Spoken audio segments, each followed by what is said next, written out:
Liberty Tamil நேயர்களுக்கு வணக்கம். திமுகவின் செல்வாக்கு சரிந்து விட்டதாக எதிர்க்கட்சிகள் ஒரு குற்றச்சாட்டை முன்வைக்கிறாங்க. இதை பற்றி மக்கள் என்ன நினைக்கிறாங்கன்றதை கேட்டு தெரிஞ்சுக்கலாம் வாங்க. அதெல்லாம் சும்மா. திராவிட முன்னேற்ற கழகத்தோட கூட்டணி ரொம்ப வலுவான கூட்டணி. அதில் சிறுபான்மை மக்கள் முஸ்லீம் இஸ்லாமியர் ஓட்டு கண்டிப்பாக யாருக்கும் போகாது. ஏடிஎம்கெலாம் கண்டிப்பாக போகிறதுக்கு வாய்ப்பே கிடையாது. ஏன்னா அவங்க சிஏவுக்கெல்லாம் அவங்க தான் சப்போர்ட் பண்ணாங்க. அதனால் இவங்க ஓட்டு அவங்களுக்கு போகாது. சிறுபான்மை மக்கள் கம்ப்ளீட்டாக முஸ்லீம் ஓட்டு கம்ப்ளீட்டாக திமுகவுக்கு.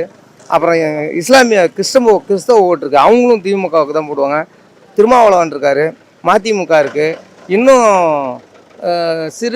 இன்னும் தோழமை கட்சி நிறைய பேர் இருக்காங்க. இவர் வேல்முருகன் இருக்கார். இவங்கெல்லாம் பெரிய கட்சி. இவங்கெல்லாம் இருக்கும் போது அவங்க கட்சி கண்டிப்பாக தோக்கிறதுக்கு வாய்ப்பே இல்லை. திமுக போட்ஸில் ஒன்றும் குறைய வாய்ப்பு கிடையாது. அரசியலில் ஏதாவது ஒன்று புதுசாக பேசணும், அதனால் பேசுகிறாரு.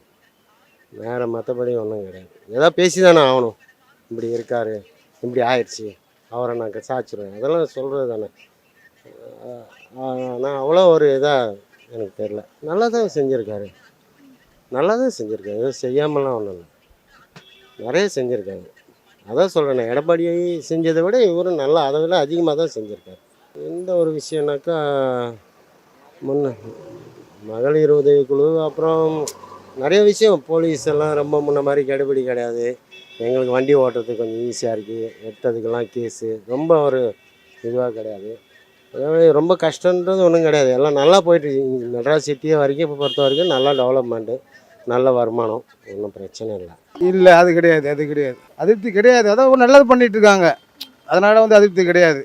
இப்போது உதயசூரியன் இருக்கிறதுனால மக்களுங்களுக்கு பஸ்ஸு ஃப்ரீயாக இருக்குது. இல்லாத ஏழைங்களுக்கு 1000 ரூபாய் கொடுக்குறான். இப்போ அவன் பஸ்ஸு ஃப்ரீயாக கொடுப்பானா? ஏழைங்களுக்கு செய்கிறாங்க செய்யலை, அதை பற்றி நம்மளுக்கு தெரியாது. இருந்தாலும் உதயசூரியன் இருக்கிறதுனால மக்களுங்களுக்கு, இல்லாத விதவைங்களுக்கு, இல்லாத ஏழைங்களுக்கு, இருந்தாலும் மக்களுக்கு இல்லை பஸ்ஸு ஃப்ரீயாக விடுவாங்களா, இல்லை 1000 ரூபாய் கொடுப்பாங்க. அவங்கவுங்க இஷ்டம். மக்கள் தேர்ந்தெடுத்து யாருக்கு ஓட்டு போடுறாங்களோ அவங்களோட பிரியம். டிஎம்கே, அதாவது டிஎம்கே அதிருப்தின்றதை விட கொள்கை தான் விஷயமா இருக்குது. கண்டிப்பாக நான்லாம் டிஎம்கேல எதிர்பார்க்கணும்னா கொள்கை தான். பெரியார் கொள்கையை அக்செப்ட் பண்ணிக்கிறோம். ப்ளஸ் அவருடைய நடைமுறைகள்லாம் நம்ம பார்க்குறோம். எல்லாம் ஒற்றுமையாக இருக்கிறது இங்கே விரும்புகிறோம். அதுக்காக நம்ம டிஎம்கே தான் சப்போர்ட் பண்ணுறோம். இப்படி தான் கொள்கை பார்க்கணும். ஃபஸ்ட்டு அவர் அதுக்கு வாக்கு வங்கி வாங்கணும். வாக்கு வங்கி வாங்கினதுக்கப்புறம் அவருடைய நடைமுறை எப்படி இருக்குன்னு பார்த்ததுக்கப்புறம் தான் நிறைய செஞ்சுருக்காங்க, செஞ்சுக்கிட்டு தானே இருக்காங்க. இலவச பஸ் பாஸு, அப்புறம் மக்கள் உரிமை தொகை, அது இதுன்னு நிறைய பண்ணிக்கிட்டு தானே இருக்காங்க. நல்லா தானே பண்ணுறாங்க. மக்கள் பயனில்லாத எப்படி பணம் வாங்காத இருக்கிறாங்களா? எல்லாரும் வாங்கி செலவு பண்ணிட்டு தானே இருக்காங்க. செலவு பண்ணாவே பயன் ஆகுதுன்னு தானே அர்த்தம். அப்படின்னா மாதம் 1000 ரூபா போது வருஷத்துக்கு 12,000 ரூபா ஆகுதுல்ல, அது ஒரு பெனிஃபிட் தான். 12,000 ரூபாய்க்கு யாரும் கொடுக்க போகிறதில்ல வருஷத்துக்கு ஒருக்க. அது இல்லாமல் இப்போ என் தங்கச்சி, அக்கா அவங்கெல்லாம் வேலைக்கு போகிறாங்க. டெய்லியும் ஒரு 30 ரூபா 40 ரூபா பாக்கெட்டில் போட்டு போகணும். பஸ்ஸு ஃப்ரீனால அது அந்த கவலை கிடையாது. என்ன ஒரு 10 நிமிஷம் அரை மணி நேரம் லேட் ஆகும், ஆனால் நல்லா ஒன்றும் பிரச்சனை இல்லாமல் போயிட்டு வந்துடுறாங்க. அதெல்லாம் பலனும் உள்ளது. ஆமாம், அவங்க செய்யணும்னு 90% இருக்குது. 10% அவங்க கட்சிக்காக அவங்க காப்பாற்றணும், நல்லா செய்யணும்னு. இந்த மக்களுக்காக தான் இந்த வாட்டி ஸ்டாலின் நல்லா தான் செஞ்சுருக்காங்க. அவங்க என்ன தேர்தல் அறிகுறிக்கு வாக்குறுதி கொடுத்தாங்களோ அது ஒரு ஆள் செஞ்சுட்டு தான் வராங்க. எதையும் நிப்பாட்டில். இலவச கல்வி கொடுத்தாங்க, பஸ்ஸு விட்டார் ஏழை பெண்களுக்கு. ஏழை பெண்கள் 1000 ரூபா இது பணம் கொடுக்குறாங்க. இன்னும் நிறையா சலுகைலாம் செஞ்சுட்டு வராங்க. அப்படிங்கும்போது திமுக குறையறதுக்கு வாய்ப்பு கிடையாது. கண்டிப்பாக திமுக வெற்றி, அது உறுதி. அதெல்லாம் கிடையாது. அவங்க கூட்டணி கரெக்டாக ஸ்ட்ராங்காக இருக்காங்க. எந்த கூச்ச குழப்பமும் கிடையாது அதில். ஸ்டாலின் செய்கிறாரு, அதான் பஸ்ஸு ஃப்ரீயாக விட்றாரு, அப்புறம் 1000 ரூபாய் கொடுக்குறாரு, நல்லா தான் செய்கிறாரு. யார் செய்யலைன்னு சொன்னாங்க? யாரும் செய்யலைன்னு சொல்லவே இல்லையே. அவங்க கட்சிக்காரங்க பேசிக்கிறாங்க செய்யலைன்ட்டுன்னு. அவர் வெளியே பார்த்தா தானே தெரியும். இப்போ விஜய் அரசியலுக்கு வந்தால் தானே அவருக்கும் தெரியும், மக்களுங்களுக்கு தெரியும். அவங்கவுங்க இஷ்டம், யாருக்கு ஓட்டு போடுறாங்களோ அவங்க ஓட்டு இஷ்டப்பட்டு போட்ட ஓட்டு அது மக்களுங்கிட்ட தான் இருக்குது. இப்போ உதயசூரியன் இருக்கிறதுனால அவர் என்ன செய்கிறாரு, என்ன பண்ணுறாரு மக்களுங்களுக்கு தெரியும். மக்களுங்களுக்கு எவ்வளோ தான் சேர்ந்தாலும் நன்றி கிடையாது, புரியுதா? விசுவாசம் கிடையாது.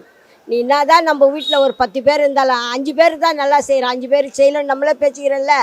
அது போல் இத்தனை கோடி ஜனத்துக்கு செய்கிறாருல்ல. அப்புறம் எப்படி நம்ம ஒரு வீட்டில் இருக்கிறோம், ஒரு 1000 ரூபாய் கையில் கொடுப்பாங்களா? இல்லை ஒரு 500 ரூபாய் கையில் கொடுப்பாங்களா? நம்ம வீட்டு பணத்தை தான் அவர் கொடுக்குறாரு 1000 ரூபாய். எத்தனை பேர் கொடுக்குறாரு 1000 ரூபாய்? பஸ்ஸு இல்லாத ஏழைங்க, ஒரு கொளுத்து வேலை செய்துங்க, இதை யாருன்னா ஆட்சிக்கு வந்தாங்கன்னா 1000 ரூபாய் கொடுத்து எந்த ஆட்சியில் குத்துக்கிறாங்க 1000 ரூபாய், எந்த ஆட்சியிலையும் குத்துது கிடையாது.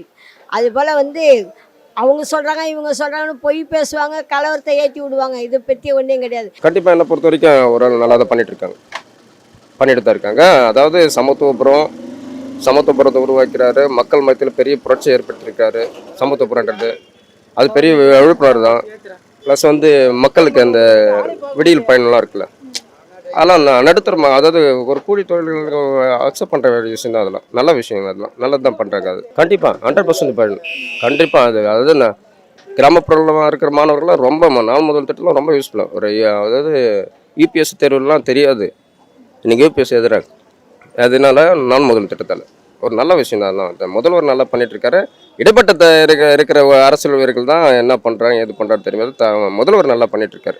சென்னை பொறுத்த வரைக்கும் சிறப்பாக பண்ணுறாரு. மகளிருக்கு அது பயனுள்ளது தான். அதை வாங்கி சில பேர் அது வருமானம் எதிர்பார்த்துக்கிட்டு சில ஏழ்மையான மக்கள் இருக்காங்க. வயசானவங்க, ரொம்ப வயசானவங்க, பிள்ளைங்களால் கைவிடப்பட்டவங்க, பொண்ணு பிள்ளை இருந்தும் கூட அவங்களுக்கு யாரும் சப்போர்ட் பண்ணுறதில்ல.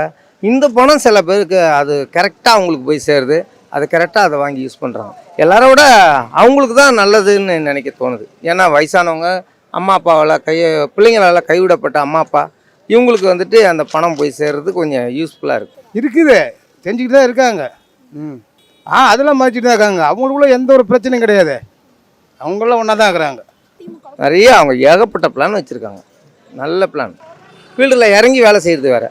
ஃபீல்டில் அவர் நிறைய வேலை செய்யட்டும், நிறைய மக்களுக்காக குரல் கொடுக்கட்டும், எல்லா மக்களுடைய தேவைகளுக்காகவும் போய் ஆங்காங்கே வந்துட்டு போராட்டம் பண்ணட்டும். மக்கள் அப்போ ஏற்றுக்குவாங்க கண்டிப்பாக. திருமாவளவன் எந்த கட்சியில் கூட்டணி செய்கிறாங்களோ அந்த கட்சியில் தான் வந்துட்டு எல்லாரும் கூட்டணி போவாங்க. ஏன்னா இவருடைய வலு அப்படி, இவரோட நியாயம் அப்படி, இவரோட கொள்கை அப்படி. இவர் கொள்கையும் அவங்க திமுகவுடைய கொள்கையும் ஒரே ஒத்து போகுது. அதனால் அவர் அதுலேயே தான் போயிருக்கா. அதில் இருக்கிறது நல்லது தான். மற்றவங்க எல்லாம் இவங்க 2 சீட்டுக்காக 1 சீட்டுக்காக திருமாவளவன் போய் அங்கே இருக்காரு, அது காரணம் இல்லை. கொள்கை தான் அங்கே முக்கியம். ஒரே நேர்கோட்டில் வர்றாங்க. நல்லா தான் செஞ்சுருக்காரு, நல்லா தான் செஞ்சுருக்காரு. எதுவும் செய்யாமலாம் ஒன்றும் இல்லை, நிறைய செஞ்சுருக்காங்க. அதான் சொல்கிறேன், எடப்பாடியை செஞ்சதை விட இவரும் நல்லா அதை விட அதிகமாக தான் செஞ்சுருக்காரு. எந்த ஒரு விஷயம்னாக்கா மகளிர் உதவிக்குழு, அப்புறம் நிறைய விஷயம், போலீஸ் எல்லாம் ரொம்ப முன்ன மாதிரி கெடுபிடி கிடையாது. எங்களுக்கு வண்டி ஓட்டுறதுக்கு கொஞ்சம் ஈஸியாக இருக்குது. எடுத்ததுக்கெல்லாம் கேஸு ரொம்ப ஒரு இதுவாக கிடையாது. அதாவது ரொம்ப கஷ்டன்றது ஒன்றும் கிடையாது. எல்லாம் நல்லா போயிட்டு மெட்ராஸ் சிட்டியை வரைக்கும் இப்போ பொறுத்த வரைக்கும் நல்லா டெவலப்மெண்ட்டு, நல்ல வருமானம், ஒன்றும் பிரச்சனை இல்லை.